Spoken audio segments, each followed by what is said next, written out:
Well, hi, homeschool moms. It's me, Melissa Webb, and I have a quick little video for you today because I think you may be starting about the new school year, which is right around the corner.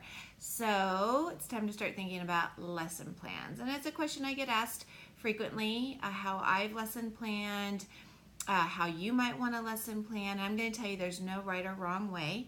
You have to find the way that makes the most sense to you. But I'm hoping that today I can give you a few ideas that I want you just to put in your mind and consider as you are planning specifically for those writing lessons. Okay, let's get started.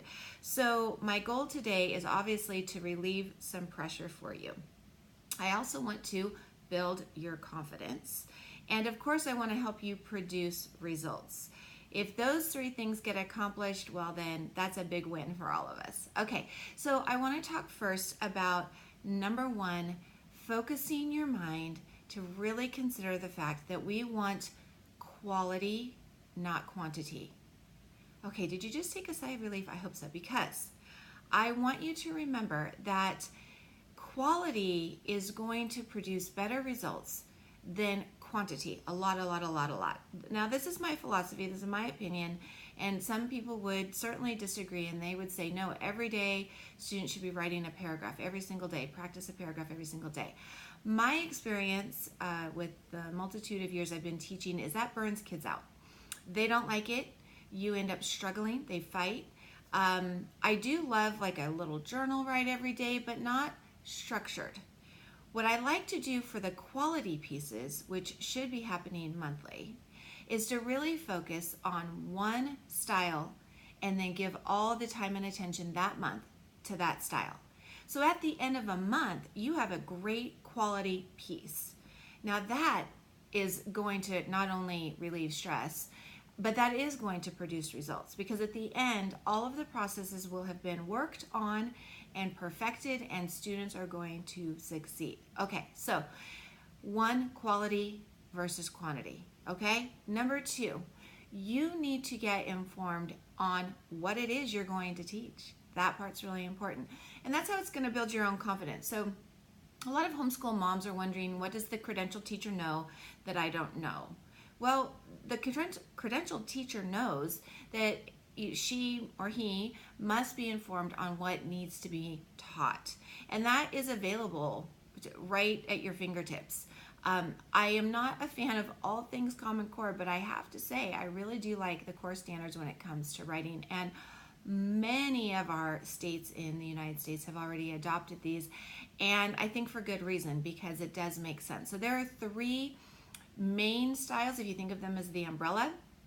There's argumentative and explanatory and narrative. Now there's subgroups underneath those that will need to be addressed, but if you learn just these three basics, it's going to take you a long way. And you can find all of that information at www.corestandards.org. Okay, so when you know what it is you're going to teach, you're going to feel more confident, and that part's really critical. The best teachers I know are confident. They don't act like they know everything, but they're confident they know that they have a game plan. They're confident that they know they can find out where the answers are if they need them. So you've done that. Okay, so now you know I'm going to work on a quality piece, and I've decided what standard it is we're going to work on and what are the pieces that have to be touched on and taught. Okay, that leads us to the third important thing, and that is to get into the mindset of how to break down a month's worth of lessons when related to writing. And this is how I do it. I've done it this way for years and years. It's very effective, and since every month is very similar in this layout and in this plan, students see the predictability and they get more engaged. They know what's coming. They feel more confident. All of these things produce results. So in week one, I want you to spend that week working on either reading information that's going to help with this particular style. For instance, if it's an informative, students are going to have to learn some information to then inform others who are going to read their writing. This is also the week that you would want to outline, brainstorm, all of those things, getting the ideas down.